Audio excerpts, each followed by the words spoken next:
സിമ്പിളായിട്ട് നിങ്ങൾ വാങ്ങാൻ പോകുന്ന ഒരു ബൈക്കിന്റെ എമൗണ്ട് ഒരു 3 ലക്ഷം രൂപ എന്ന് വിചാരിക്കാം. ഈ 3 ലക്ഷം രൂപ കോർപ്പസ് നമ്മുടെ കയ്യിലിരിക്കുക, ക്യാഷ് ആയിട്ട് കൊടുത്ത് ബൈക്ക് വാങ്ങാതെ ഈ ബൈക്ക് ലോണിലിട്ട് വാങ്ങണം എന്ന് വിചാരിക്കാം. Loan interest you paying 10%, let say.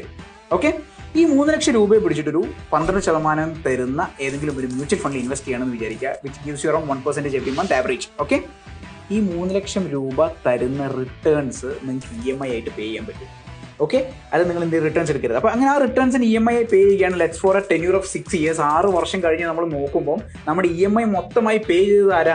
നമ്മൾ ഈ 3 ലക്ഷം രൂപ തരുന്ന റിട്ടേൺസ് അല്ലേ? ഈ റിട്ടേൺസ് കാരണം നമുക്ക് EMI മൊത്തം പേ ചെയ്യുകയും ചെയ്തു. 6ാമത്തെ വർഷം ലോൺ തീർന്നതിന് ശേഷം നോക്കുമ്പോൾ you have your original 3 lakh rupees in your investment. അത് അവിടെ തന്നെ കിടക്കുന്നുണ്ട്. And you have your bike as well with you. നമ്മളെ കയ്യിൽ നിന്നാണ് 5 പൈസ കൊടുത്തിട്ടില്ല. Technically by this point of time you have a bike and this 3 lakh rupees. Technically this bike is absolutely for free. ഇങ്ങനെയാണ് പ്രോപ്പറായിട്ട് ഇൻവെസ്റ്റ്മെന്റിനെയും മണി മാനേജ്മെന്റിനെയും വെച്ചിട്ട് യു ഗെറ്റ് റൈറ്റ് തിങ്സ്